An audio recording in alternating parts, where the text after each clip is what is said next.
Check, check, check. 1, 2. Check 1, 2. Check 1, 2. Mic check 1, 2. Mic check 1, 2. Check, check.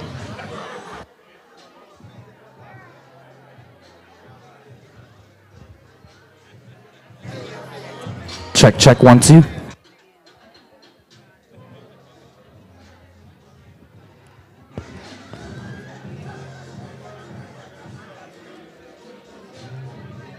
Check 1, 2. 1, 2. Mic check 1, 2. 1, 2. Test, test 1, 2. 1, 2. 1, 2.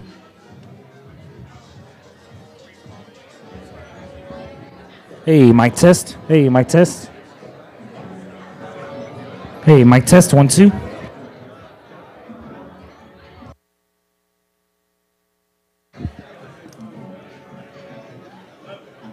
Mic test 1, 2. All right.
check. I don't think it's. Oh, it is.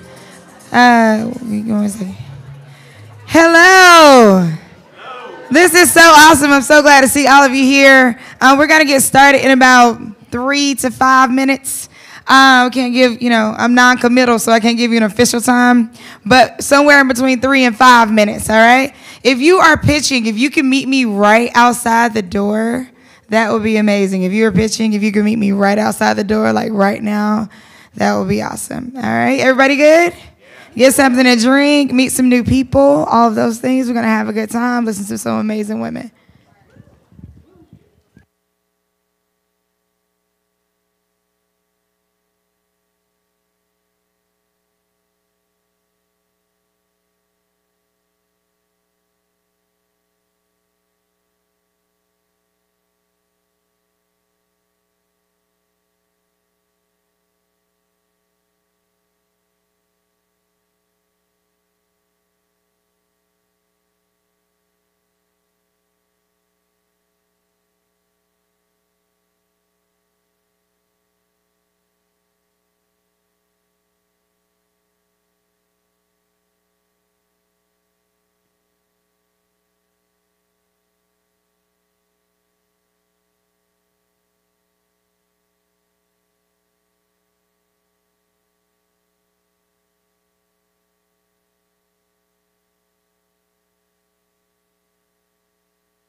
Hello. Oh, here we go, down here. All right, here we go. South by Southwest, how are you feeling? All right, I like that. Y'all got energy already. Give it up for my DJ Peace. I am Shelly Bell. I'm the founder of Black Girl Ventures. Oh yeah, y'all can give it up for that. Thank you. I'm gonna say from this point forward, if you would like to have conversation, I would ask you to sit right out front. We don't want to interrupt people while they are presenting their whole life to you, all right? So we want to be mindful of that. This is not like any other pitch competition you've ever been to before. Why? Because I'm here. And you're here. All right, so I started Black Girl Ventures because Black women receive less than 1% of venture capital. And if there is one thing, is that we are inventive, we're innovative. So historically, during the early 1900s, when people migrated to Harlem, white people raised the rent, and black people threw parties in order to pay their rent. And these were not your average parties. You had major, what would be now influencers, like Duke Ellington and Langston Hughes, who were putting these parties on with people to help them stay in their homes. So I decided, hey, Black women are not getting access to capital. Let's just throw some money in a pot and give it away. Here we are 2 years later. We did 7 cities last year. We're doing 9 cities this year. We have major partners like Google Cloud for Startups and Bumble Biz behind us. Major people like Capital Factory behind us, letting us use this space, which is amazing. And all of you here saying, we get this. We get what's happening. We see what's happening, and we want to be a part of that. So give it up for yourselves. Give it up for my amazing sponsors. Yes. All right, so because I'm just not normal and not traditional, and I just can't do nothing regular, I always kick it off with a poem. And yeah, I wrote a little poem about it, like he'd go. All right. It's 3 to 4 feet taller than reality. Its ropes are red, white, and blue. Its platform is blank, stretched canvas. They say it's built for a man, that there's an audience for my competitor and I. There's gloves and coaches and punches and strategy and knockouts, blood, sweat, and tears. Entrepreneurship is a boxing match. But we, the women, know how to stay light on our feet. We slide past insecurity. We shuffle through sexual harassment. Me too. We dip and block and duck and land. Then suddenly, the predefined role of woman calls your name. Wife, feminist, mother, bitch, grandma, cook, auntie, babysitter, nasty woman. Pow! Right in the kisser. I lose balance. Fall, face against platform. I heard my ego crack when I realized that my male competitor has more mirrors in his dressing room. You're a woman. This is not your place. The referee counts down. You don't belong here.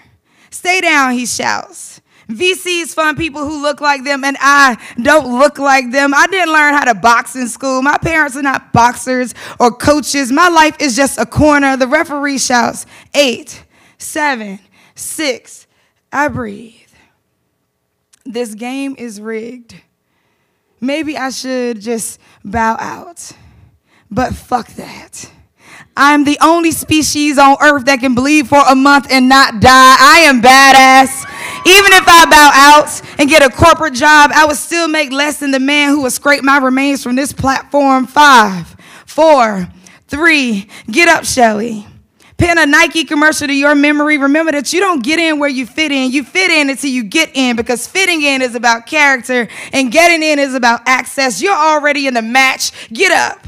Bite the hand that feeds you bullshit. Burn the bridges. Y'all get that?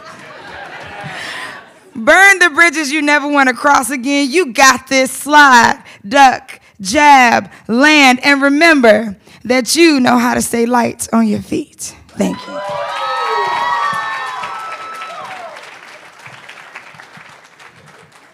I think y'all ready. Y'all ready for a pitch competition? Yeah.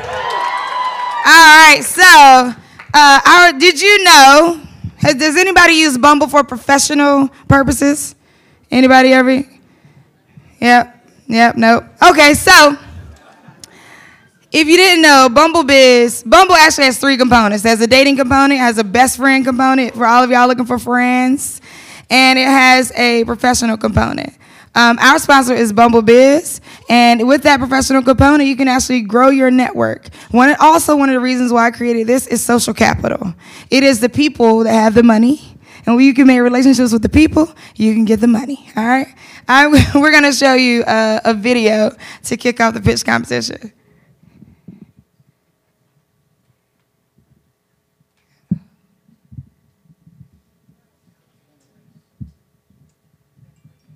We can hear it.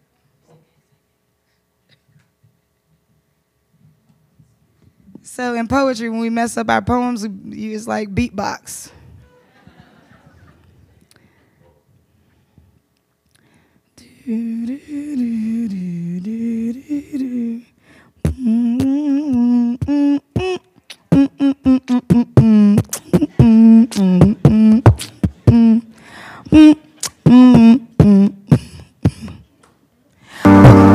The world tells you to wait, that waiting is polite, and good things will just come.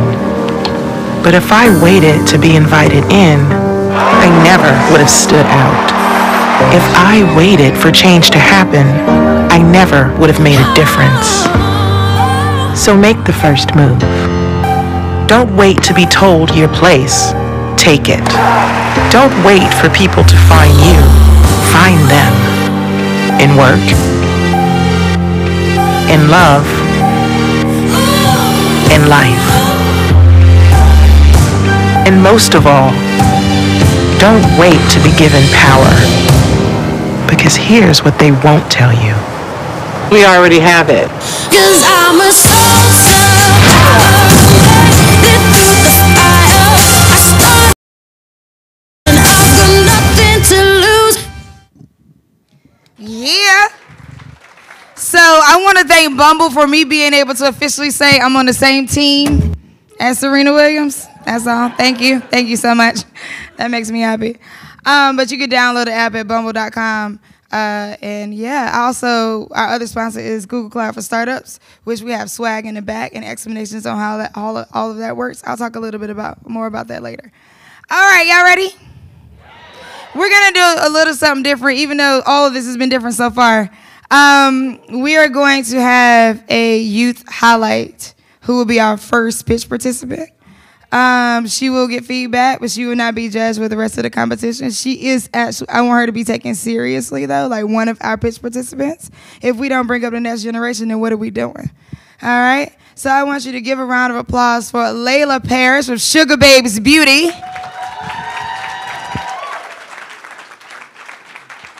want the mic stand or you okay? Hello, everyone. So my name is Layla Renee, and I'm the founder of Sugar Babes Beauty. So growing up, me and my sister Maya had really bad eczema, leaving our skin really rough, dry, and scaly. We tried every product that the doctors would prescribe us, but nothing seemed to work. So this is when Sugar Babes Beauty came to life in April of 2012. Not only did the products change our lives, but they changed our customers' lives. Our products are 100% natural. There's no parabens, no sulfates, and they're cruelty-free. Our mission is to be the premier skincare line for teen girls and to be kind to your skin and the environment. Our goal is to educate the importance of taking care of your skin at an early age, because if you don't take care of your skin at an early age, you will deal with the consequences later. Having a proper skincare regimen will reduce the number of breakouts, damage to your skin, due to pollution, free radicals, and early aging. According to 2017 U.S. Census, there were 41 billion youth ages 10 to 19. That's 13% of the population. Our goal is to not only have the highest quality skincare line, we also want to be educators. We want to educate through social media, through globe parties, and workshops. Sorry, y'all, I'm kind of nervous.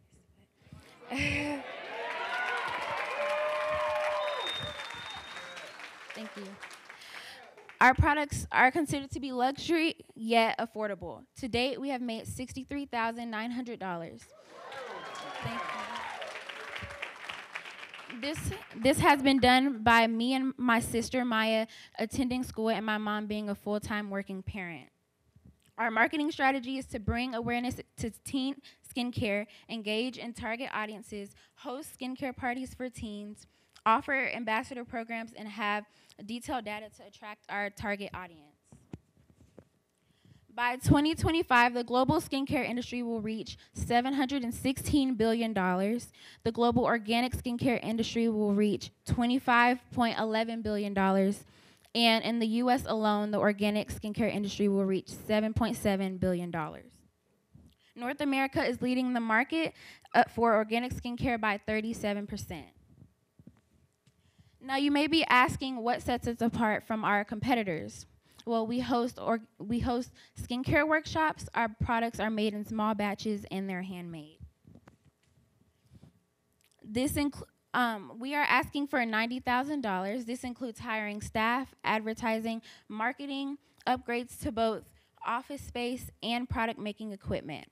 The help invested in my company will not only help me bring awareness to teen skincare issues, but it will help you make money. Now, who's ready to take the ride with me?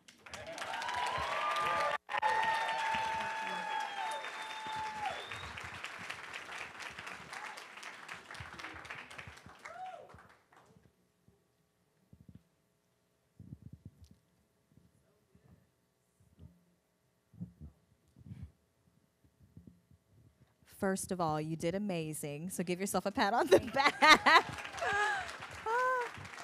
Second of all, my favorite ideas are somewhere in the middle of personal interest and passion, and I love that you started your pitch out with something that was directly impacting you and your sister.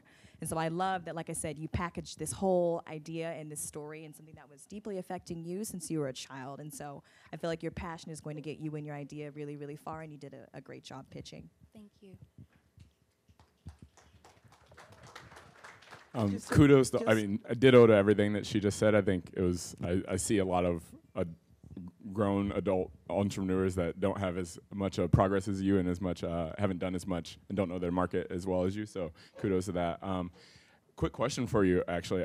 Just wondering, you say it's all handmade. How much are you able to make currently in that process? Right now, We are currently able to make about 200 units of each product that we have. Okay. But we want to expand that. We want to get a building to where we can actually make more products. Got it. And you want to stick to handmade? Yes, stick to handmade. Awesome, cool. I think your pitch was fantastic. I think your skin is flawless. So if you're using the product, you are the best ambassador for it. I think you're hitting a market that a lot of people overlook in terms of the teen girls as well. And I just have one question. I understand how much you're trying to raise and all of that. How much does the product cost? How much are you currently selling? And where can people purchase it? Well, people can purchase our products online, and you said how much are our products? Mm-hmm. So our products range from $7 to $40. Our cheapest is our calming butter, and our highest is our facial moisturizers. Thank you. Thank you. Good job. All right, so that was a little bit about how this is going to go. So they get 3 minutes to pitch, and then there's a 2-minute Q&A or feedback from our champions. We do have Mari, raise your hand. Pitch participants, you'll be looking at her. She'll give you 1 minute and 3 minute. The clicker is not working when technology goes wrong. Everybody say, oh. All right, there we go. She'll be right here, so you'll just point to her to go to the next slide, okay? Yeah. Oh, you want to say slide? Yeah. That's a good way to do it. If I don't do it, then tell me again. All right, so our first pitch participant, and I need you to all be energetic the whole night, okay? Don't fall off on me like halfway because the voting's at the end. So like keep it all up. All right, y'all good? Okay. So coming up next, we have Winsome Kirsham from Pack Elephants.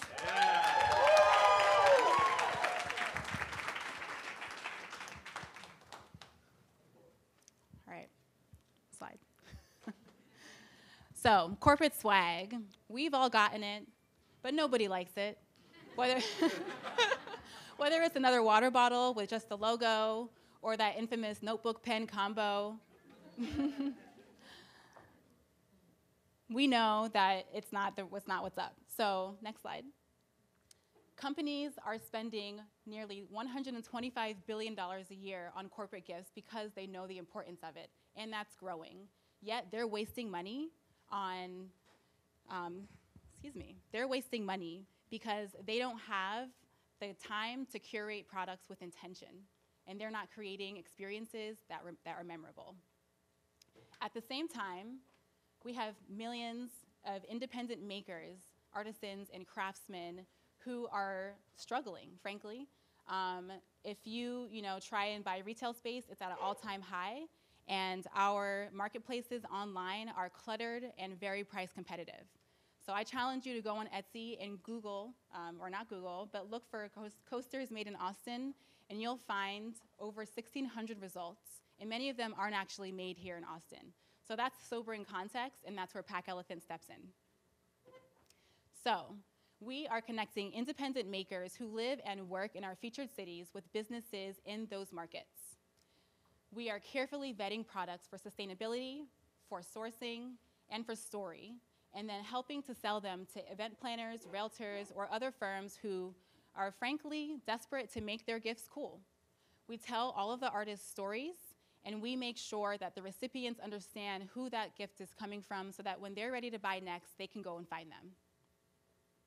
This all happens on our platform, packelephant.com, where you can find curated packs, or you can create your own based on the selection of goods that we have from artists available.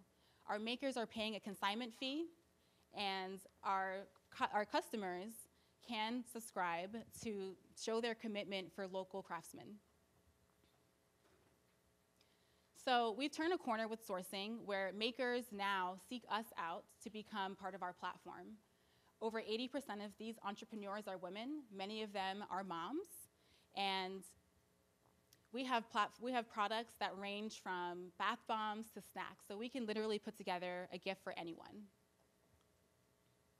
Since launching 9 months ago, we have had significant traction in Grand Rapids, Michigan, my home, and we also launched here in Austin, Texas with my co-founder over the holidays. Excuse me. So we are now working on MVP 2.0, which is going to allow us to create additional features for buyers, which they have been requesting, as well as reporting for impact on how dollars are flowing into our communities. We'll also eventually be launching into new markets. So I'm Winsome, I'm the CEO of Pack Elephant, and with my co-founder Sagan, we are very qualified to get this job done. My background's in advertising, where I've worked on global campaigns, and Sagan has a background in buying for big box retail, bringing the experience that we need for sourcing as well as optimizing our service and scaling it. Our friendship goes back. Our friendship goes back for over 10 years, actually, to an Africana Studies program at UPenn. But since then, I've actually majored in art and then gone on to get my MBA, because as a creative, it's very difficult to have that financial stability. So that's where our passion comes in. We are disrupting supply chain, and our passion for leveraging volume at scale to impact communities is something that we hope you're passionate about too.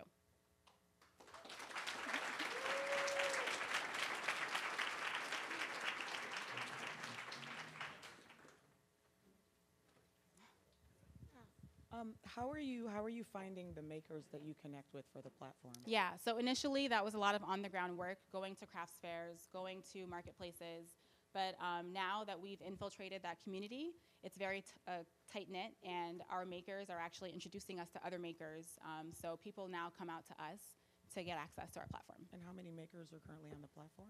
Currently we have about 50. Okay. And what are the new markets that you plan to expand into? Yeah, so we're exploring what they call in retail a T strategy, where we're looking at the Midwest first. So starting with Grand Rapids and Austin, and then expanding first in our home states, and then other cities in the Midwest like Louisville, Nashville, Columbus, Milwaukee, and then moving out to the coasts. It's our strategy. Yeah. I mean, it depends on the local consumer conscientiousness, the culture of that city, access to makers, and also really, I think just in general, the culture around supporting your local craftsmen. Yeah. 2 questions. Good job, first and foremost. On the first one, with two-sided marketplaces, oftentimes it's hard to make it sticky. So how do you keep the makers on your platform as opposed to showing them potential customers and then them bypassing your platform to connect with those customers? Yeah, so that strategy really, it's because it's B2B, our customers are really, they don't want necessarily to go out and source all of their products individually from makers. It's much more convenient for them to come to us. So from the maker perspective, we're keeping them because we have already demonstrated that we have traction with buyers. We have a lot of corporate contracts in Grand Rapids, and we are getting frequent and high volume buyers on a consistent basis. Got it. So they're contractually obligated to go through you versus, so for instance, if I were a maker and I connect via your platform, is there something that keeps me from then just emailing off to the side to then have the deal? Access. Okay. Yeah. Second question, I didn't hear much around kind of the model around, are you taking a percent of each track? Okay, and is there anything else in terms of like subscription or anything like that? Yes. So we are charging our makers on consignment. That's a 25% fee for every product that's listed in sales. And then we're also upselling them with sourcing consulting to help them better find packaging and ingredients in the region. So that would be a subscription. And then on the buyer side, we're also charging them a subscription in what we call a piggy bank model, so that when they pay their subscription, it goes into a bucket that they can then use to actually go out and buy from their local craftsmen.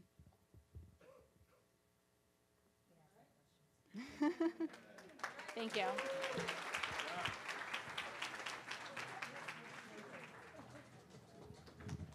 Well, y'all can do a better clap than that. All right, cool. I mean, did you yell all week? Maybe, so this is your opportunity to get it all out, all right? Here we go. Up next, we're going to have, where is she?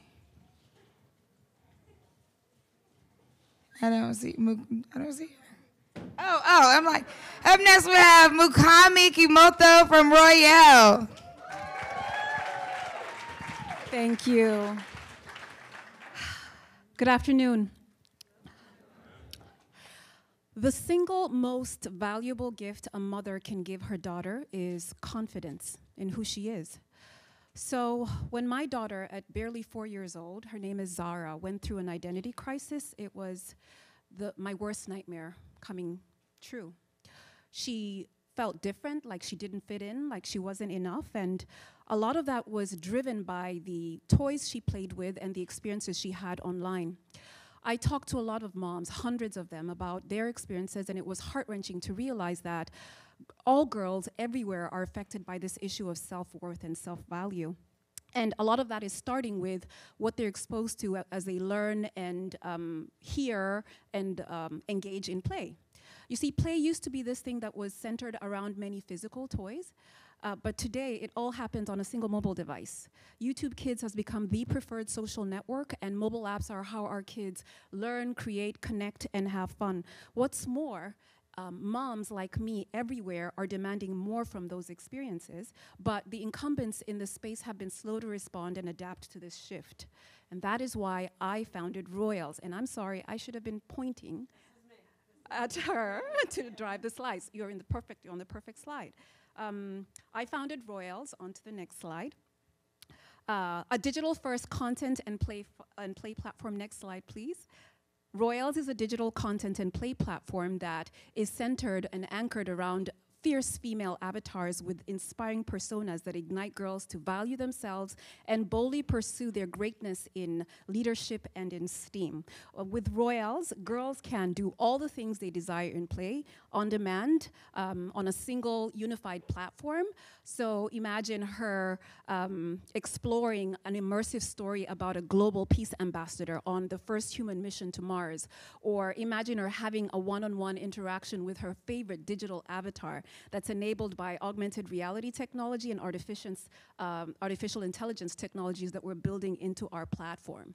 Each one of these interactions on a platform that the girl has is beyond fun and engaging, truly transformational and educational. And the reason that's happening is because we are elevating play to the 21st century to meet those girls where they already are. Immersive tech like augmented reality and artificial intelligence is quite literally transforming lives. And so, moving on to the next slide, please, and the next one. The $88 billion market opportunity listed there doesn't even cover the exponential growth that's happening in the gaming space, which is what we're tackling. And so the opportunity is much bigger than you can imagine. It's much more significant. We have an amazing opportunity ahead of us, and while incumbents in the space are struggling to keep up, we are razor focused on our mission, which is to disrupt the industry by introducing and delivering digital first, truly inspiring, inclusive, and safe play experiences to our girls. Our business will generate profitability very quickly, and with a heavy focus on in-app purchases, as well as the sale of physical avatars that are tech-enabled and that girls all over the world will absolutely love. Our primary growth strategy is focused on executing grassroots social and influencer campaigns that will engage the market in our awareness and engage them with our Royals platform. And the good news is that we've already done the work with a lot of strategic partners and influencers to help us engage that market. So I have a show of, just out of show of hands, how many here have a girl in your life that you care about, that you want to very confidently realize her potential? Well, our mission at Royals is to touch 1 million girls' lives through our experience over the next 3 years so that they can be the change makers, trailblazers, and everyday superheroines they were created to be. And I have every confidence that we will accomplish that, but today, my hope is that you will help us get to them faster. Thank you.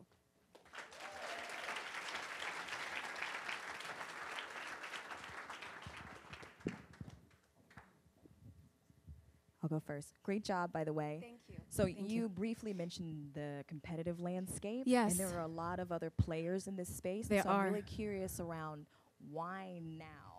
Sort of what's motivating your timing for this initiative? Thank you.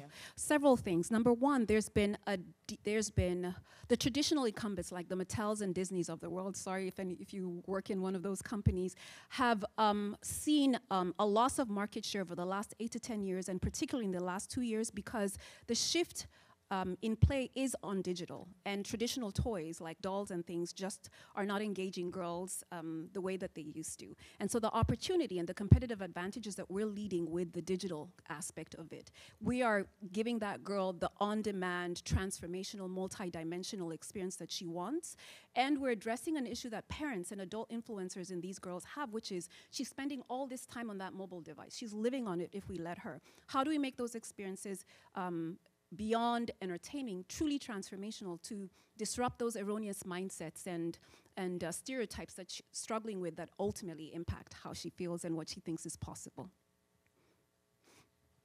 First of all, I think this is fantastic. Thank you. I love that you are venturing into the AR and the VR space. Thank you. I think it's important for us to make headway there so that we don't make the mistakes that we've made in this world, Yes. in the virtual world. So I commend you on what you're doing. Can you talk a little bit more about the actual content and the experience?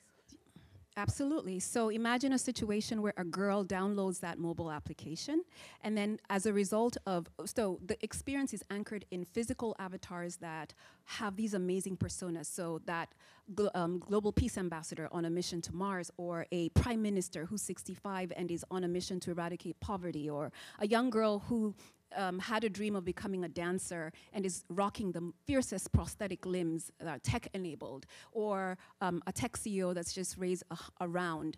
The idea that she can engage in these immersive stories that show her not just the idea that anything is possible in leadership and STEAM, but actually connect her to the path around how she would realize her potential in those arenas. So it's igniting her interest in those paths, and then allowing her to have interactions with those digital avatars as well as real-life role models in the spaces. So a conversation with a real-life rocket scientist, or a peer into a day in the life of a girl, of a woman that's a politician, or etc. That coupled with some really cool gamified learning adventures that expand her mind around those topics that she potentially is interested in, and the day-to-day interactions with an avatar about everyday life, etc. Forgive me, my nose is running. That is essentially what that experience would be, and it would be anchored in AR and AI. Okay, you talked about it being mobile first. Yes. I'm aware of existing platforms, HoloLens, Oculus, Magic Leap. Mm-hmm. Any plans to integrate with those? Let's say that what we're building is truly differentiated. I think it's proprietary. It is proprietary. In fact, to that point, one aspect of it would be these digital gamified experiences on the platform, but we're also will introduce the physical avatar component, like a physical doll that is a tech-enabled doll that leverages the tech as well. So two aspects to the overall experience. And there's really interesting opportunities for licensing and partnerships that have come up already. Great, thank you. Mm-hmm. Do we have time for one more? Cool. Yes. Good job. I was going to say one question around, you mentioned we, and I'm really just curious, and obviously you have a really tech-enabled product, to say the least. Thank Can you talk a little bit more about the team, and yes.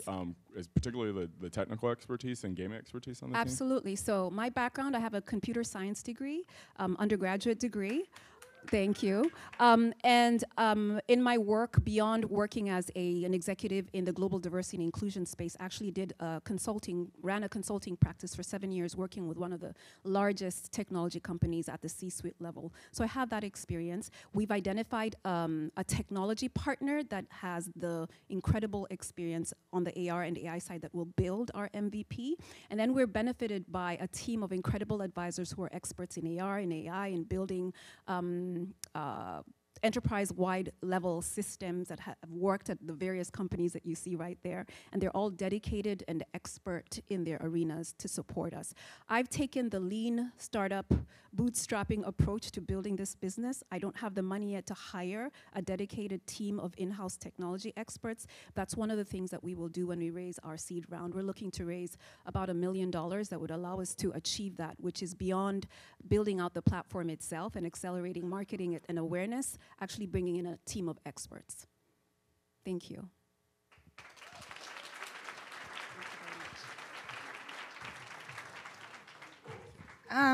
Where's this sound guy? Can y'all hear the judges in the back?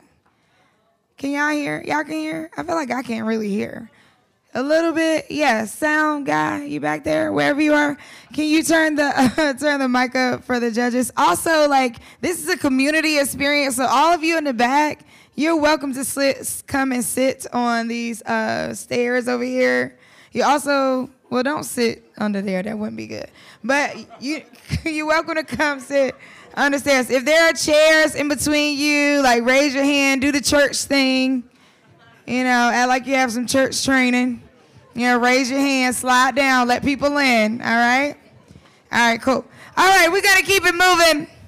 Up next, we have Khadijah Harvey from Millennial Nail Bar. Give it up for her. Wait, that's like 2 people clapping. Come on, seriously. I can see you. You know that, right? I can see you. Okay. Thank you. Hey, everyone. I'm Khadijah McNeely, and I'm the founder of Millennial Nail Bar. So, by a show of hands, how many of you all enjoy getting your nails done, or you know someone that does? Awesome. So with that, next slide, please. Thank you. So with that, you all understand how irritating it can be when you're trying to find time out of your busy schedule to go to the nail salon, and when you're there, you're told it's going to be 45 minutes to an hour wait before you're seen by the next nail technician, right? Crazy. Why can't nail care services be just as easy as having the food delivered to your front door or having a car take you to your next destination? Next slide, please. That's when M&B come into play. We bring the nail technician to you regardless of your location. M&B is an on-demand platform that conveniently connects the nail technician to the customer regardless of their location. And it's basically letting the nail technician go to the person's home, house, or hotel. Next slide, please. And it works quite simple. You select the service, the time and date of the location of your services, and the person comes to you at the click of a button. Next slide, please. Thank you. So let's talk about the nail industry. In 2017, it brought in $8.5 billion in revenue. But M&B, we operate in the DMV area, which is DC, Maryland, Virginia. In that market, there's roughly 2,000 nail technicians who are active and operating, and they're easily bringing in $75 million in revenue annually. Next slide, please. But to understand how M&B makes money, you have to look at our transaction model. Our transaction per price transaction is $57, and M&B gross profit transaction $17. Next slide, please. Thank you. And of course, we do have competition, but what makes M&B stands out is that we're two things. We want to make sure that our nail technicians are thriving as true entrepreneurs, and we do that by being compensation friendly, and we're also securing partnerships with companies that provide products either free or a discounted rate. The second thing is we want to make sure that our customers continue receiving services, again, regardless of their location or how busy their schedule is. That's it? Yeah, thank you. So right now our team consists of myself as the founder. I also have Chanel Duncan, who's over operations. She's also in the cosmetic industry. And we also have advisors such as Bill Bellows and Tommy White. And they're also head of the American University Incubator, which I'm a part of. So some of the milestones that we've made, great traction, right? And one of the major projections that we're looking forward to is in year one, since we launched services in September 2018, is to bring in roughly $285,000 in revenue. Next slide. And we're able to do this by working with companies like Google, WeWork, and more importantly, we just secured a contract with Nordstrom to provide private services for their private events or pop-up events. And more specifically, going back to the nail technicians, we just secured a contract with a partner called Floor 1761, and they're providing nail care polishes to our nail technicians for free. Our go-to-market strategy is to continue with these partnerships and sponsorships, as well as working with some of the cosmetic schools in our area to make sure that the nail technicians, once they're done with the school and they actually receive their license, they can easily come into our platform and start working. Next slide, please. Okay. Thank you. So with competitions like this, we can easily start getting the funds to help raise to go towards our marketing, as well as building out the app that we're trying to get out by September of this year. So why won't you guys allow M&B to be your official nail care service provider for you? That was the next slide, but that's fine.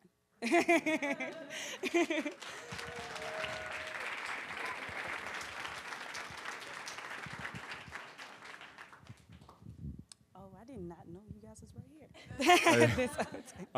Good job.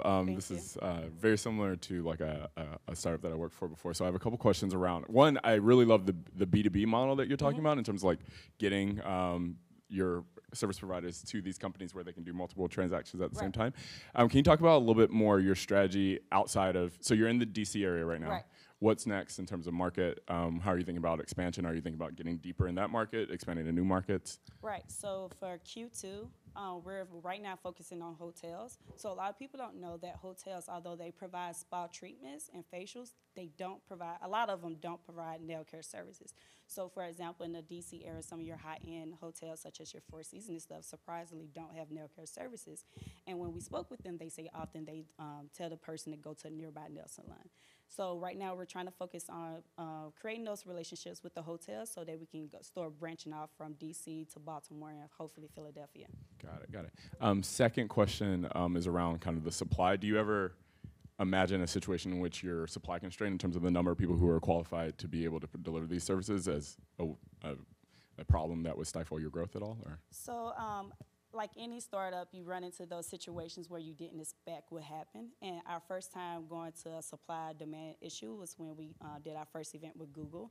We serviced roughly 35 people, and at that time, I literally had to contact one of our connections with a beauty school in that DC area, and luckily, she was able to funnel me in some nail technicians for that event. So what we did after that event is start a new system to secure nail technicians with consideration of the nail technicians' availability.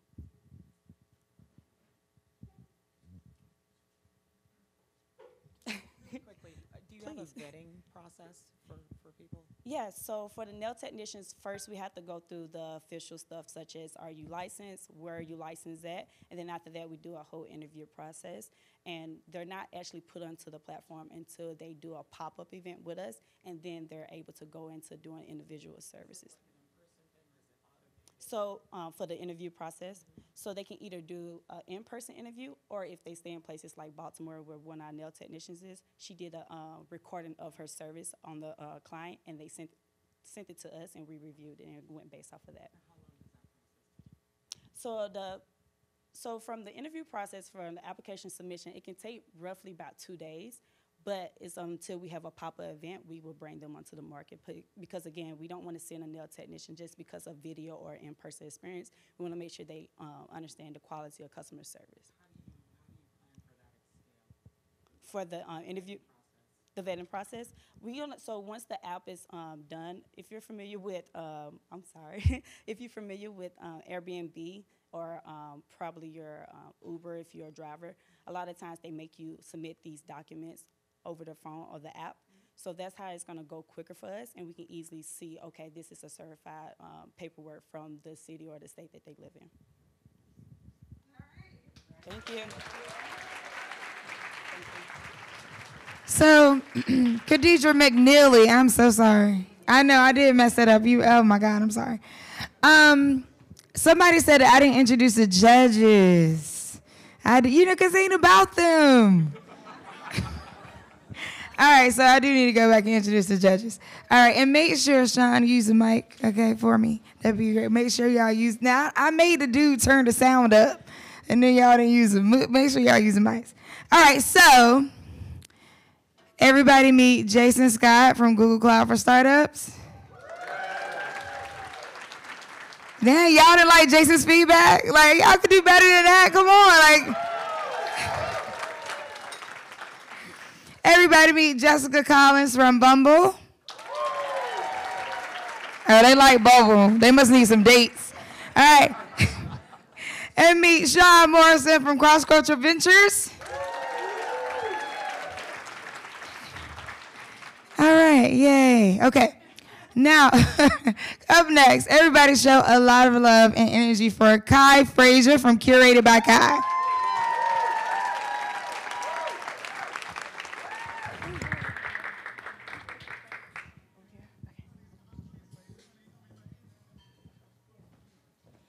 Hello, everyone. My name is Kai Frazier, and I'm the founder and CEO of Curated by Kai, where we create inclusive virtual reality classrooms. So yes, I know it's a little bit odd to see somebody who looks like me doing VR, but let me tell you how I got here. You can go to the next slide. So this is my sister and I. We grew up in a bit of a tumultuous household where I had to hustle daily just to find us each 40 cents to afford our school's reduced lunch.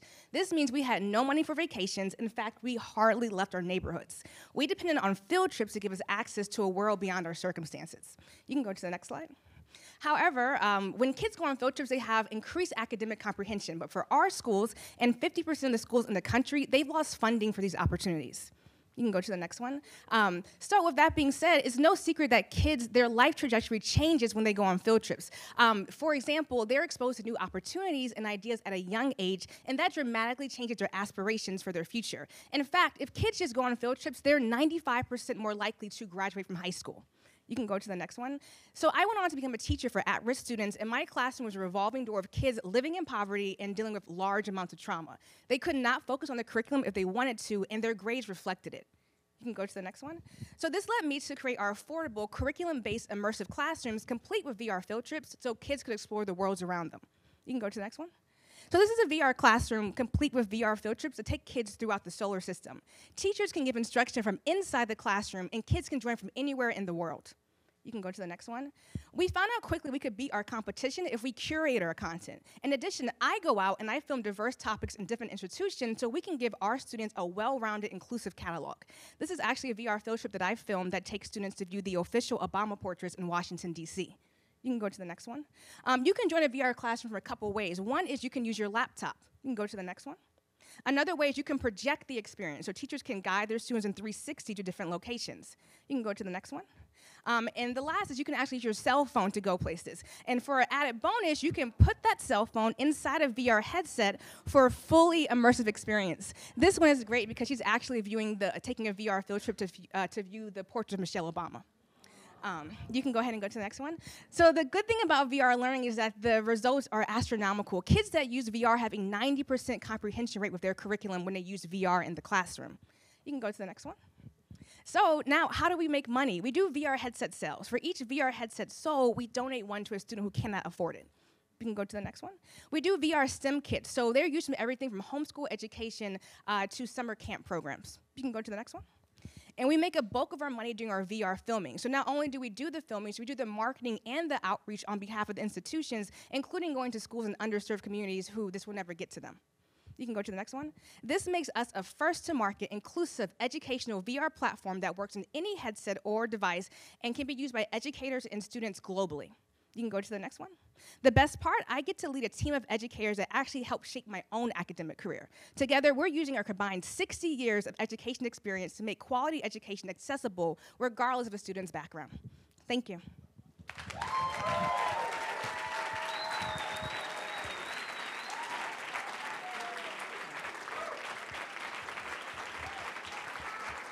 Thank you.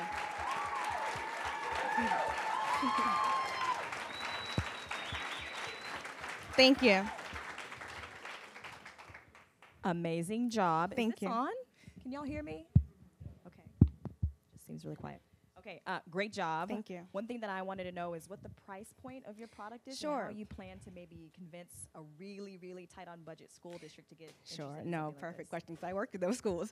So our price point ranges. For our cardboard, we sell them for $20. We have thicker headsets, we do $40. We do VR STEM kits at $80, and our VR filmings we do at $25,000. For the schools, we work with schools to teach them how to do grant process, grant writing. We work with, we do rentals now. We've seen that a lot of the media centers wanted to rent the headsets because they couldn't afford to have them all, so we're doing that, and that's great because it makes reoccurring income come in.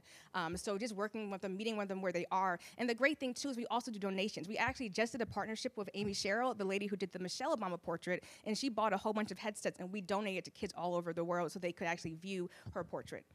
So, thank you. Thank you.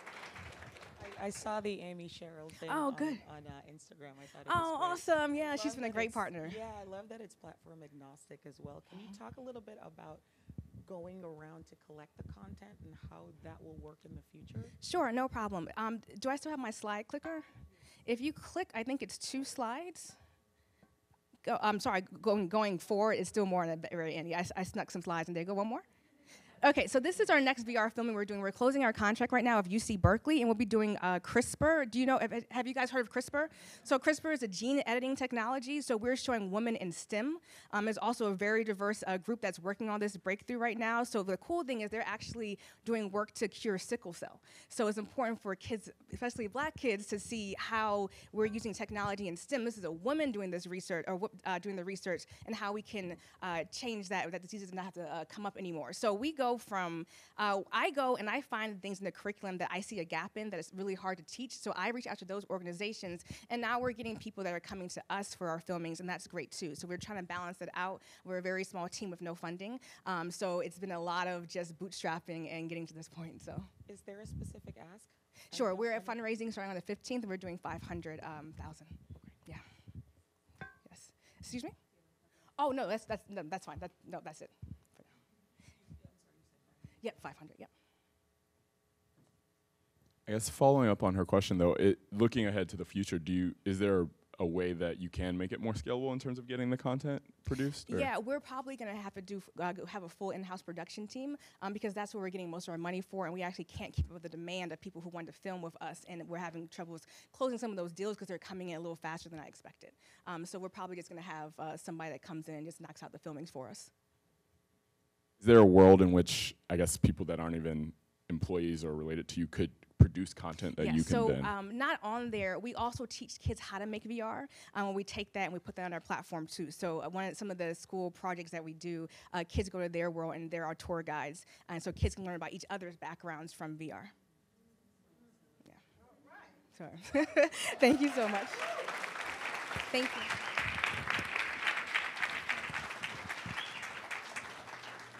I like y'all. Y'all my kind of audience. Yeah, y'all was like, oh, yeah, I almost cried with that long applause. I really did. It touched me. It touched me. All right, so up next, we have Kimberly Jalosoon from Gender Reveal Game. Give it up, give it up, give it up, give it up. Thank you.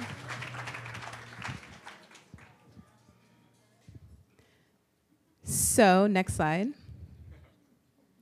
My story is when I was pregnant with my first child, my husband's family said, you don't need to have a gender reveal party. Why? Because in his family, there has not been a baby girl born in 20 years. Every year there's a baby, and every year it's a boy. So for my gender reveal, I had them put their money where their mouth is. And I raised $800 for my gender reveal announcement. Next slide. So forget what you heard. Gender reveals is not a trend. Different cultures around the world have been celebrating their baby's gender for centuries. What we are doing is we're gamifying it. First, we're gonna gamify gender reveals, then baby showers, and then the entire pregnancy journey. Here's how. Next slide. Gender Reveal Game is our first product. GenderRevealGame.com allows expecting moms to raise money with their gender reveal announcement by having friends and family guess the baby's gender with cash plays. Next slide. Here's how to play. Moms will go on, create a game. She could create it for a day or 9 months, depending on her hustle. And then she could share the link with her friend. She shares the link with her family and friends. When she shares the link, they go on, guess the baby's gender with a cash vote. When the mom is ready, she goes on, announces the baby's gender. The app will randomly select a winner of those who are right to win a prize, and then mom cashes out. Next slide. This is an unlimited way for moms to raise money for their babies. We've only been live 3 months, and our moms in beta have already raised thousands of dollars for their little ones. Next slide. There are 4 million babies born in the US. And to put that into perspective, in New York, there's a baby born every 5 minutes. Next slide. We are getting our moms on board early. The gender of the baby could be determined as early as 12 weeks now. This is important for 3 reasons. 1, pregnant women are one of the most targeted consumers in the world. And 2, we're getting and collecting data on our moms from the beginning. And then 3, I can't remember what that one is. Next slide. Added addition, men love this. Every guy we've interviewed would rather play a $100 bet than getting lost at the Target aisle, at the baby aisle in Target. Next slide. How we make money. It's free for moms to play. We do take a transaction/commission fee at the end of each game. And because we are targeting such a great market, we have lots of room to partner with baby and mommy products to create an e-commerce platform. Next slide. So, why invest in me? I took this idea from concept to revenue in a year while pregnant, nursing, and working full time. Invest in me. Thank you.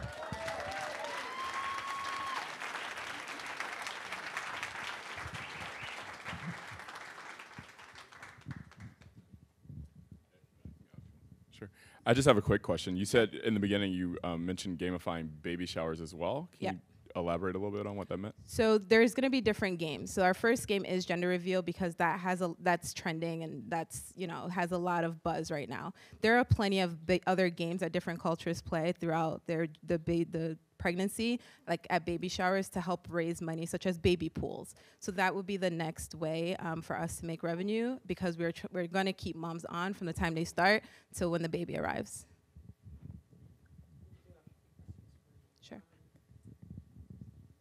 How much money have you raised on the platform so far? Like, how much money we've raised? Revenue. So we've made $10,000 from transaction fees. Our average mom raises about $450 per game. That was my next question. Wonderful. And then, do you have any privacy concerns? How are you guarding people's privacy? Because there's a data play as well.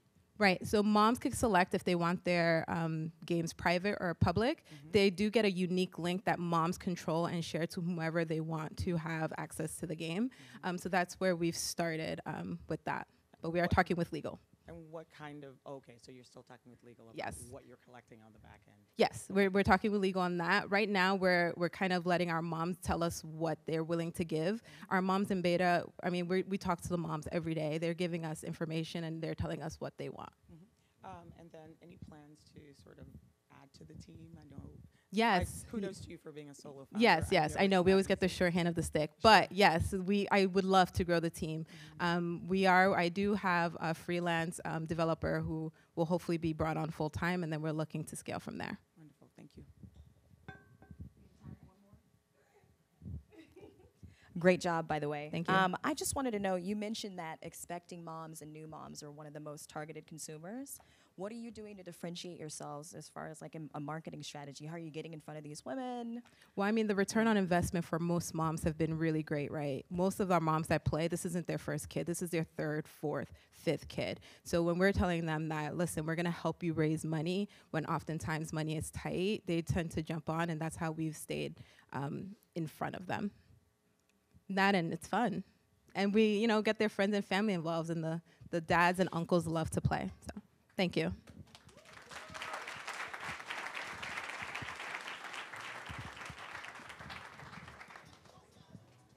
Awesome. All right, we're going to keep it going. Keep that round of applause and energy going for Camille Hall from Proper Lemonade. Oh, wait. No, go one more. Go one more. Go one more.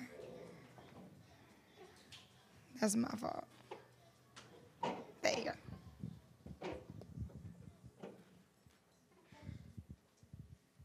Okay, so you pull up to a grocery store or a convenience store, just had a workout, you're thirsty. You're looking for something that will not kind of counteract your workout that you just did, so you don't want to erase all of the calories that you just burned. Your options may be a juice, a Gatorade, some type of sports drink, or a lemonade, but there's a problem. And the problem is that all of these drinks are loaded with so much sugar. My name is Camille Hall, and I am the co-founder of Proper Lemonade. We are a beverage startup located in Houston, Texas. Next.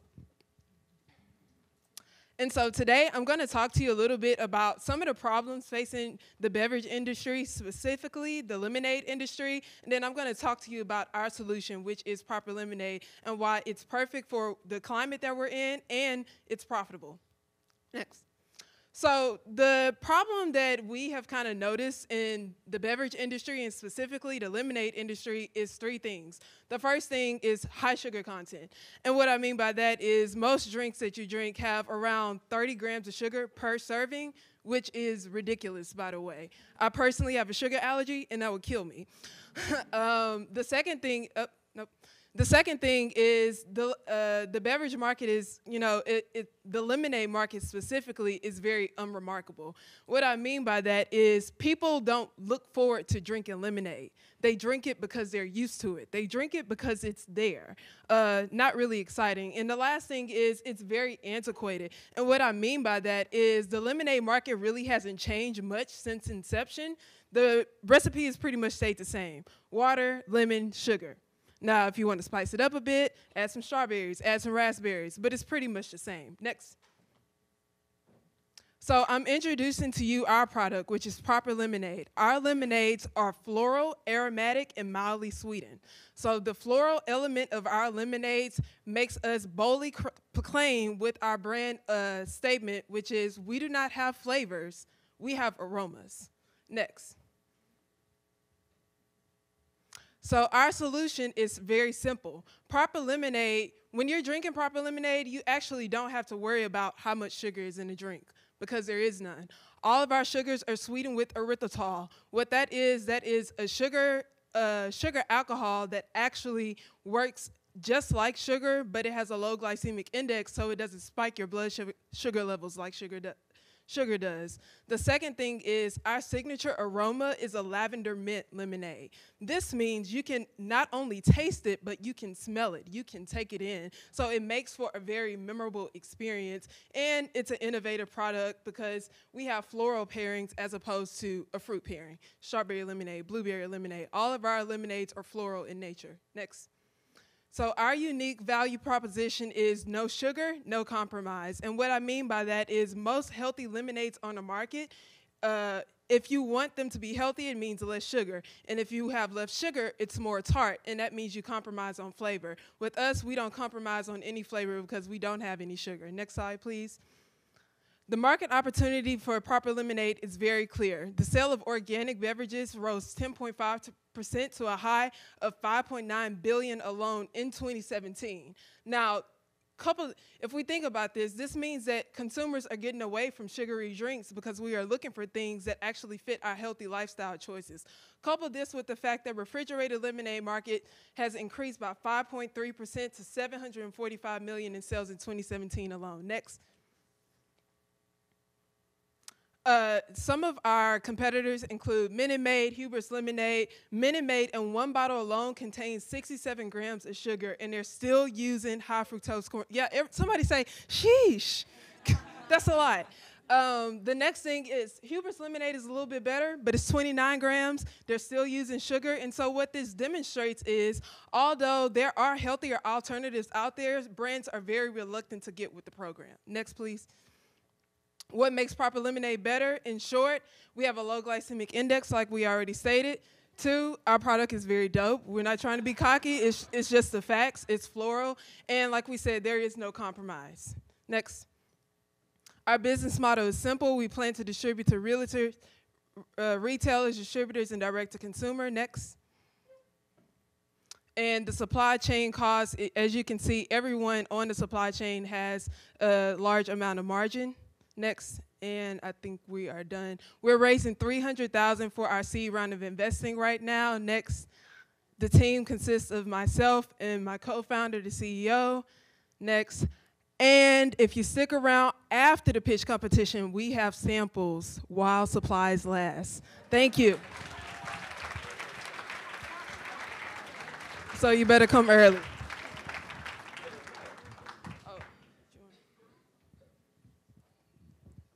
Great pitch, by the way. Thank you. 2 questions for you.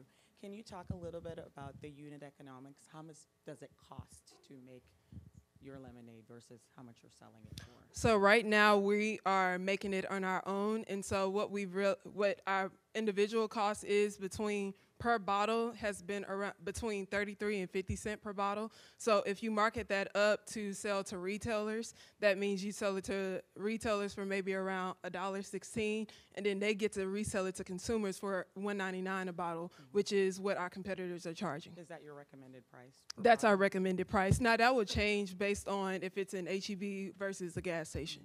Are you making it somewhere specific? Is there like where does product get made? No, so right now we are in the stage of getting our beverage formulated, and that's a part of our investment opportunity. So any type of event that we have, we are squeezing lemons ourselves.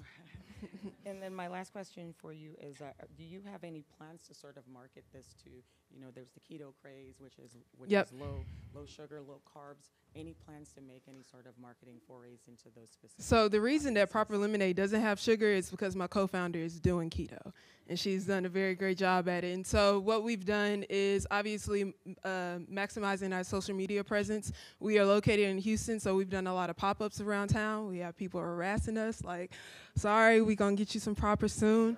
And so for the biggest thing for us is building awareness until we get the funding that we need to be able to get on shelves. I think there's a KetoCon here coming up in a few months. You should look Yes, into it. yeah, we'll be there. Thank you. Great job. Thank I love lemonade. Come get some. We got one for you. I will. Hold me to it. One of the things that you mentioned was direct-to-consumer being a distribution channel. Yes. I'm wondering sort of what that looks like long-term. Is there going to be an online platform, or how are consumers actually going to buy that product directly from you? So we have 2 options: one on our store, on our personal website, and then 2 at Amazon storefront. Now that is not I would say if we were to prioritize our distribution channels, it would be first retailers, so that's grocery stores, convenience stores. The second is distributors, those who service gas stations, and then direct to consumers for anyone who said, man, you know, I don't have any proper right now in my store next to me, but I gotta have some, so they can go on Amazon to get it.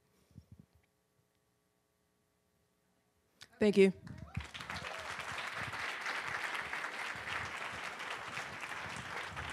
All right, we have 2 more people left. Everybody all right? Y'all feeling good? Yes? This is so great because I dreamed that nobody came. I dreamed that nobody came. My mom got drunk. The investors left. Seriously, that is no joke. I don't know why my mom was drunk. I don't know. But she's not here, so. All right, so maybe she is drunk right now. I don't know. All right, up next. Everybody show a lot of love and give a lot of energy to Jurisprudence, Jessica Childress. Where's your outline? Good evening. The meetings that I'll never forget as an attorney are the ones that I experienced in correctional institutions representing juvenile clients. I'll never forget walking into those correctional facilities and seeing that everybody in those facilities were black and brown kids. And then walking back into my law office and realizing that nobody looked like me, but everybody looked like me in that correctional institution. Hi, my name is Jessica Childress, and I am the founder and chief executive dreamer of Jurisprudence LLC, a children's educational content company that teaches children about the law. What was the problem? Well, the problem was rooted in the educational system. I realized that the school-to-prison pipeline, the phenomenon where kids are kicked out of school and go directly to prison, this was creating this overrepresentation of black and brown kids in the justice system. African-American kids are 3 times more likely to be suspended than white kids. So what did I start doing? I didn't write a legal brief, which is what you would expect. I wrote a children's book. I started writing about an 11-year-old lawyer by the name of Jurisprudence, a black girl lawyer who was a leader. She and her best friends, they were all 11-year-old lawyers, and they all exhibited the qualities that I wanted to see in students to be successful. But that wasn't enough. Our company created a holistic, school-based, rewards-based program to achievement, leadership, and discipline. This is a proprietary system known as the Jurisprudence system. This is how it works. When you're a jurisprudence school, the school adopts the jurisprudence curriculum. Students who violate that constitution are given a subpoena, just like in the justice system. So kids are learning about the justice system while also becoming leaders. Students who achieve or receive a subpoena are actually able to be heard by their peers in a peer court. So every student gets the opportunity to become a judge, adjudicating discipline. This is a process known as restorative discipline, restoring the student in the process, not kicking that student out into the justice system. How much does this cost for a school? Well, this proprietary system costs $24,500 per year. This is what you get as a jurisprudence school. You get the rights to all of our proprietary materials, our training, our workbooks, and of course, our student court materials and training in order to effectuate this program within your schools. Kids love mock trials. We have given, actually, next slide, please. Next. Kids love mock trials. We've put on over 121 mock trials for kids. They love being judges and they love being leaders. And there's a huge market for this. There's 67,000 schools in the US. We just want 1% of that market. Schools spend $11,000 per year per student. We're just asking for kids or for schools to spend $35 per student so that they're not kicked out into the justice system. We've been covered by outlets such as NPR, Forbes, and Success. We've also gotten letters of acclaim from Robin Roberts and Chelsea Clinton because they love jurisprudence. But our best letters are from kids like Margarita, who got a scholarship to our jurisprudence program and said she wanted to come back for years to come. Let's give students like Margarita the opportunity to unlock opportunities for a lifetime by walking into a jurisprudence school every single day. Thank you.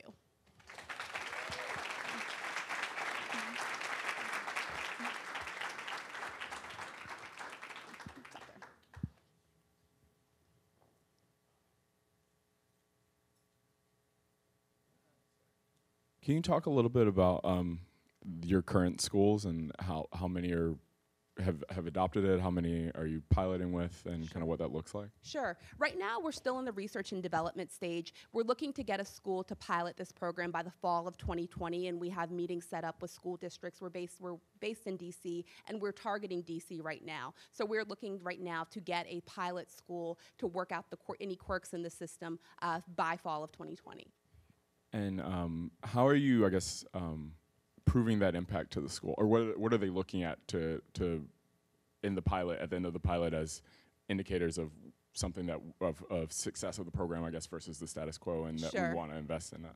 Well, our pre and post test data questions focus on number 1, test scores, number 2, attendance, bullying and office referrals, restorative discipline. This is the concept in which this program is based, and it's a novel concept. Many public schools around the country are now being required to consider restorative disciplinary practices because of the school to prison pipeline issue and the disproportionate effects on Black and brown students. So restorative discipline is known to actually effectuate better outcomes for students in terms of test scores, attendance, and office referrals. So we expect, based on that data, that we'll see those same results in the schools that adopt this program. But this is a systematic approach to restorative discipline, and that's what doesn't exist on the market right now. People understand the concept or are learning the concepts of restorative discipline, but there's no programmatic way to implement it in schools. Sorry, last question. And then in terms of administering it, is it you're training the teachers on how to do this, or are you sending people into the schools to have to do this, or what's the model in terms of the model is an online platform. This is how it will be scalable. So training is actually a really big deal in restorative practices. So we'll have an online platform where schools can log into a portal and actually view demonstrations on how to implement restorative practices in their classroom, like the peer court. But also, the idea is affecting school climate and culture. So every kid who walks into a jurisprudence school will be seeing images of jurisprudence and her friends. The first slide that you saw, those kids, we want kids to connect and see themselves in leaders that they're familiar with, not random posters of kids who they've never seen and that don't look like them. We want kids to see, I'm a leader, I go to a jurisprudence school, I'm proud of that. Just like kids who go to a math and science, governor's school, they're proud of that brand, and we want students to walk into school and be proud of the brand of the school that they go to. All right.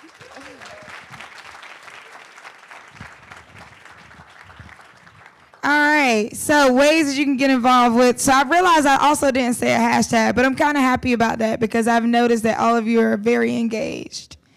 Maybe not the back wall, a couple of y'all. But I would say less than 2% of the room is engaged in their phones. So I really appreciate that you're paying attention, that you're like listening intently. All right, our last founder of the evening. Everybody show a lot of energy for us. Chantel T from Style Q.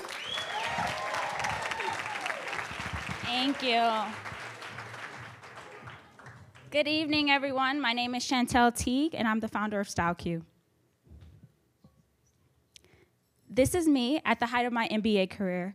I was so excited to be a part of this team, and when I found out that there was a glam day with a professional stylist, a professional makeup artist, and a lash technician, I was relieved. I mean, who wouldn't be with those services, right? Wrong. My glam squad had me looking like a ghost with frizzy edges. Because these photos would live with me my entire life, I had to do something. So I frantically ran to my phone, started texting and calling my family and friends, hashtagging and DMing stylists on both Instagram and Facebook, and I even did a quick Google search. But there was no one available, little to no responses, and no platform dedicated to instant styling connections. This is why I designed and developed Style Q, which is a platform that connects you to a professional stylist and products on demand. We are a part of a $48 billion beauty service industry, and through research, we found that our target addressable market is 460,000 stylists who have access to online booking. With one in three individuals becoming freelancers, there's more opportunity to connect a stylist to a client. During our first pilot, we were able to recuperate $700 in lost sales for our salon partner in the first month. So how does this work? A stylist can create a profile. She can then update her availability in real time. she can then begin to accept or decline requests. If it is accepted, that service will be, a deposit for that service will go to her account. For clients like myself, I just landed in Austin, Texas for South by Southwest. I'm looking for someone to style my hair because I wasn't expecting this humidity. I go onto StyleCube. I am prompted with available stylists due to my preferences, my availability, and my proximity.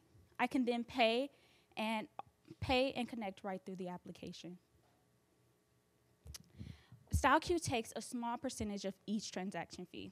And you might be wondering, how do we differentiate from our competitors? Well, we focus on these 3 things. Number 1 is instant booking. That means right here and right now. 2, we have a seamless integration process for current stylists who have a booking platform. And 3, we are creating a community-like hub to aggregate the top professionals and products. I couldn't do this just by myself. I have an amazing team who's also dedicated to disrupting this industry. I want to thank Black Girl Ventures, all of the sponsors, and the community here for supporting this Black Girl Magic. Thank you.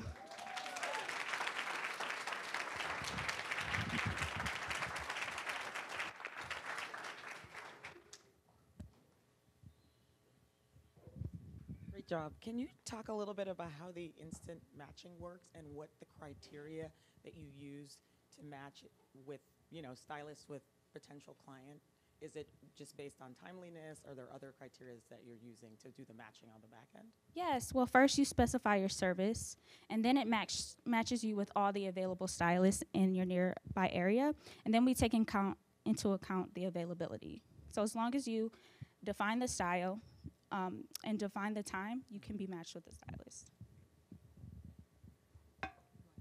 You mentioned the example of Austin. Where are you today, I guess, in what regions, and where are you servicing, or where is the app available? Oh, sorry. We're in Milwaukee, Wisconsin. Got it. And is the app currently only serving Milwaukee, or? Yes, only serving the Milwaukee area right now. So one of the things you mentioned was not only connecting you with stylists, but connecting you with products. What does that look like? Yeah, so I have a really hard time finding products that work for my hair. So using the algorithm, you can specify different types of things that you may not want to see in your products. Then it matches you. Also, you can specify the products that you are currently using. So with those 2 things, it'll align you with other products that you could be using. Yes, and you can purchase them all through the application. The supply comes from the individuals on the platform. Correct. Correct. Thank you. Okay. Are y'all ready to vote? Wait, don't put the voting screen up yet, though. Was that great? Did y'all enjoy that? Was that good? Also, like, my mama's not a drunk. I feel like I kind of made it seem like, sorry, Ma. So I, before we get to the voting, I want to, again, thank our sponsors. I want to thank Google Cloud for Startups. Give it up for them. Download Bumble and up your network game. All right, so download Bumble. I want to thank Bumble. Give it up for them. I am also a Google Digital Coach, and so I want to acknowledge and thank my Google Digital coaches that are in the room for coming out and supporting. We have Angelina, who's the Google Digital the lead Google Digital Coach nationally. We have Vicky Sofela, who is the Austin Digital Coach. So if you're looking for training in Austin, connecting in Austin, where's Justin go? Oh, he left out? Okay, well his whole, his team over there, yeah. Justin, who is from the Atlanta Digital Coach. We are in 8 markets across the country. There's also materials in the back to pick up. If you're a startup, we want you building on Google Cloud. You're a founder looking to grow your network. We want you finding people on Bumble Biz. If you're getting that training for how to use G Suite, how to use analytics, how do you find your customers, look for the Google Digital Coach in your city. Also, donate to Black Girl Ventures. All right, so blackgirlventures.org/donate. After today, we'll send out a link for you to be able to donate to all the founders that pitched today. So today we do have a 5K prize that will be given from Bumble. Give it up for that. Along with that, they will also along with that, the winner will also receive a consultation with a meeting with an investor. The top 3 people receive. I can't talk. Everyone will receive Google Cloud credits, and the top 3 people receive that word. I didn't even drink. Consultation from from Blacks in Consulting, who is a group of consultants from the Big Four, from Deloitte, Booz Allen, and PwC. All right. Yeah, I got it out. Y'all get what I'm saying? Everybody got it? All right. So, but blackgirlventures.org/donate. Raise your hand if you're following us on Instagram. That is not enough people. So on Instagram, we are at Black Girl Ventures. On Twitter, we are at B Girl Ventures. Are y'all ready to vote? This is the fun part. Also, you can join our community on Hello Alice in the back. So before you leave, stop by their table. We got lots of swag things available, so pick up everything because we don't want to take it back to our offices. So Bumble has swag. Hello Alice has things where you can sign up for the Black Girl Ventures community now, where we will be giving constant support ongoing throughout the year. All right, cool? Y'all ready? So we're gonna put the voting screen up. You ready? No, she's not. Give it up for our clicker. Yes. We're gonna have the DJ play some music. No, but not that one. You don't have to put that one up. Don't put that one. Don't put that one. Stop it. Stop it. Okay, put the other one. The other one. Yeah. Over one. The one with the names on it is right beside it. Go back. It's right beside it. No, they're not open, neither one of them? Okay, go to the end then. This is kind of good that I can see this. On the left, click on polls. Oh, well, my left, your right.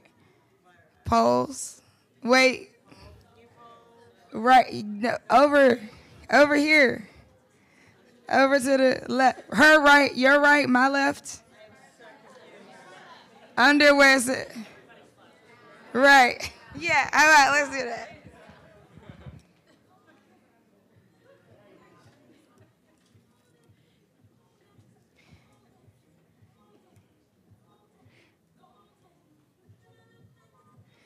Okay, so if you are like the sister, brother, cousin of somebody that pitched and you just feel like you cannot be objective, we ask you to abstain from voting, okay? But the idea is to vote for who you think could meet their next milestone. The way you would vote, oh wait, move this down, okay. You can either go to, okay, so y'all got it, all right. I usually, at the top, you can text to that number. Or you could text the number of the person you want to vote for to that number. Or you can go to swiftpolling.com and enter, it will ask you for a code. You'll enter BGV Spring, and then you could choose who you want to vote for from there.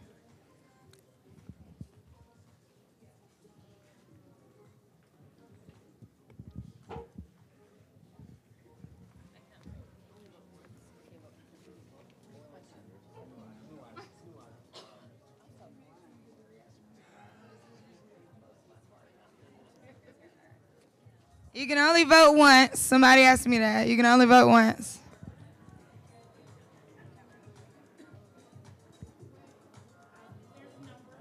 So there's a number for everybody, and it's in the order that they pitched. Well, except for the bottom is a mix-up, but it's fine. And then, so it says text your vote to. So you'll text the number of the one, like which one you want to pitch. Which number you're voting for to that number at the top. Or better yet, just go to swiftpolling.com, enter BGV Spring, and it'll pull up the list of people, and you can just select it.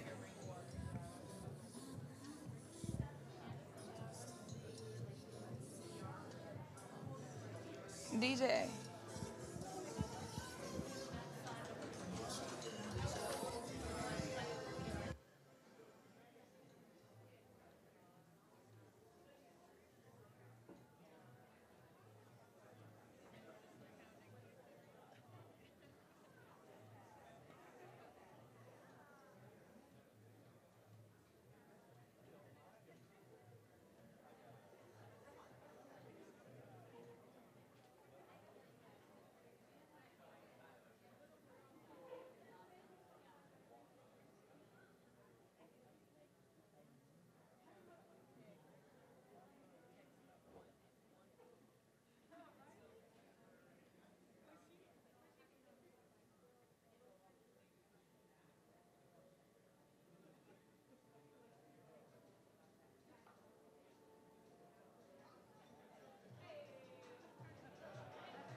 I think we got it.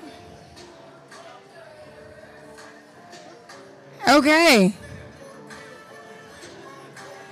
All right. So I think we know who won, right?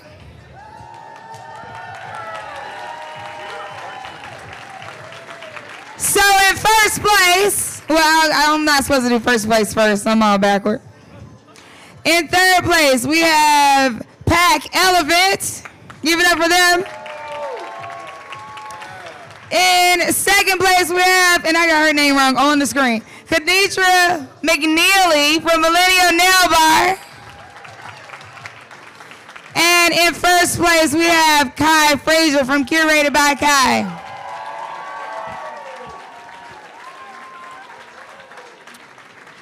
I want to thank all of you for coming out. Make sure you stop by all of the tables, high five somebody, meet somebody you didn't know. Download the Bumble app and meet somebody you didn't know. Give me hugs. I like hugs. Thank you so much for your time. Have a good night.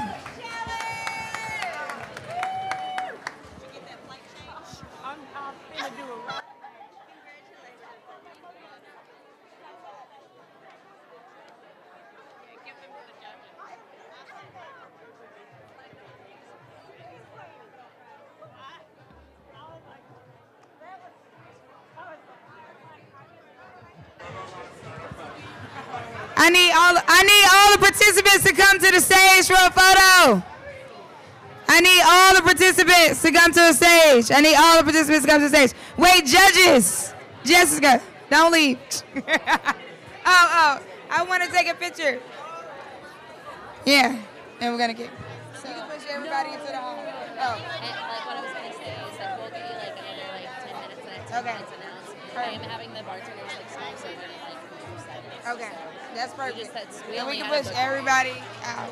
I'm cool. Because we're like right at time. I'm just gonna be real quick.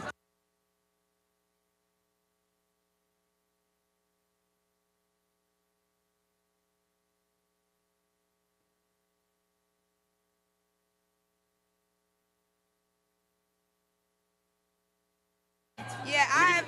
Okay, go. I'll give you my son. Is everybody? Okay.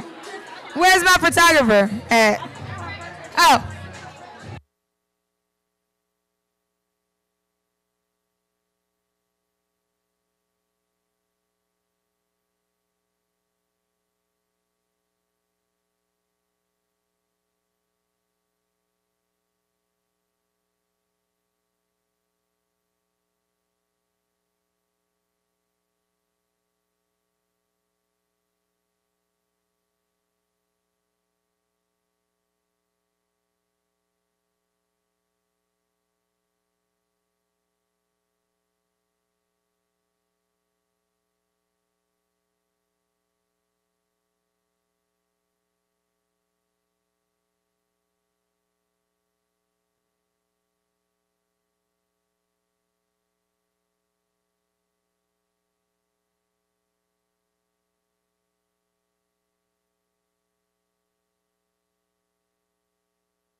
All right, guys, if you can start making your way towards the front door, please. We got to start resetting the room for tomorrow.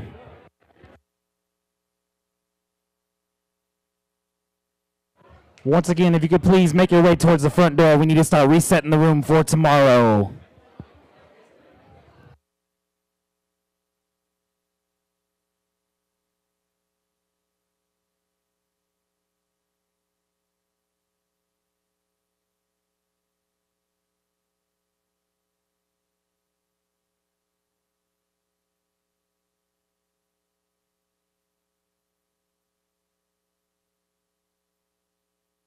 I'm not used to these ones. Hi, everyone. If I can have everyone make their way to the exit so we can start preparing for our events tomorrow.